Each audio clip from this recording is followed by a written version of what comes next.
BNR gold and diamonds 5వ branch July 24న వైజాగ్లో grand opening.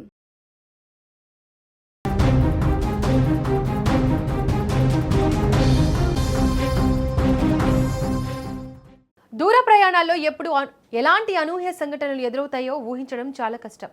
తాజాగా ఒక కదిలే రైల్లో అత్యంత విషాదకరమైన ఘటన చోటు చేసుకుంది. గర్భంతో ఉన్న ఒక మహిళ రైలు వాష్రూమ్లో ఓ బిడ్డకు జన్మనిచ్చింది. ఈ ఊహించని దుర్ఘటనలో ఆ చిన్నారి ప్రాణాలు కోల్పోగా సకాలంలో స్పందించిన వైద్య సిబ్బంది తల్లి ప్రాణాలను మాత్రం నిలబెట్టగలిగారు. వినడానికే ఎంతో హృదయ విదారకంగా ఉన్న ఈ ఉదంతం కాకినాడ జిల్లా పరిధిలో చోటు చేసుకుంది. పండంటి బిడ్డతో స్వగ్రామానికి ఆనందంగా వెళ్దామనుకున్న ఆ దంపతుల ఆశలు రైలు ప్రయాణంలోనే తీవ్ర విషాదంగా మారిపోయాయి. ఇక మరింత సమాచారాన్ని మా ప్రతినిధి శ్రీను అందిస్తారు. శ్రీను, ప్రసవం రైలు వాష్రూమ్లోనే ఎందుకు జరిగింది? ముందుగానే సిబ్బందికి సమాచారం అందలేదా?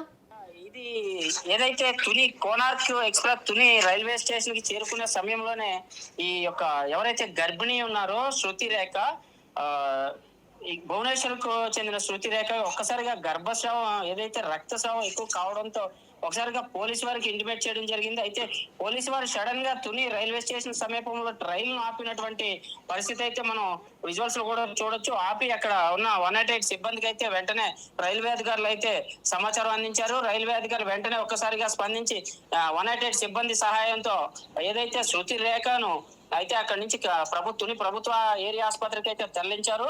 దీనికి సంబంధించి ఏదైతే పాప డెలివరీ సమయంలోనే మృతి చెందినట్లుగా మనకి సమాచారం అయితే అందింది.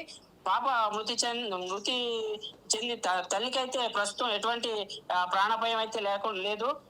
తుని ఏరియా జనరల్ హాస్పిటల్ అయితే ఈ యొక్క శృతి రేఖను అయితే సబ్మిట్ చేసినట్టుగా మనకు తెలుస్తుంది. శ్రీను, ఆ గర్భిణి ఏ నెల గర్భంతో ఉంది? ఆమెకు ముందుగా ఏమైనా ఆరోగ్య సమస్యలు ఉన్నాయా?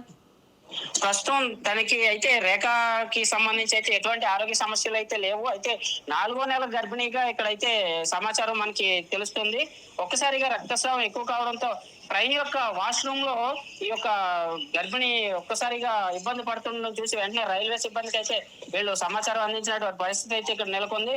వెంటనే 188 సిబ్బందితో ఏదైతే శృతి రేఖను అక్కడి నుంచి తరలించినట్టుగా మనకి తెలుస్తుంది. ఈ రైల్వే సిబ్బంది ఆర్పిఎఫ్ లేదా ఈ టీటీఈ ఎంత వేగంగా స్పందించారు?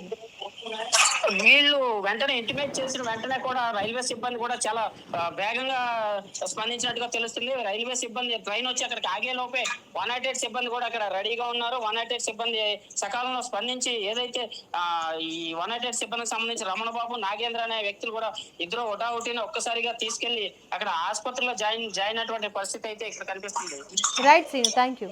ఒక కొత్త జీవితానికి నాంది కావాల్సిన రైలు ప్రయాణం ఆ కుటుంబానికి జీవితాంతం మర్చిపోలేని విషాదంగా మారింది. అయితే సకాలంలో స్పందించిన రైల్వే సిబ్బంది, వైద్యుల కారణంగా తల్లి ప్రాణాలు కాపాడగలిగారు. ఈ ఘటన గర్భిణీలు దూర ప్రయాణాలు చేసే సమయంలో ముందస్తు జాగ్రత్తలు, అత్యవసర వైద్య సహాయం ఎంత ముఖ్యమో మరోసారి గుర్తు చేస్తోంది.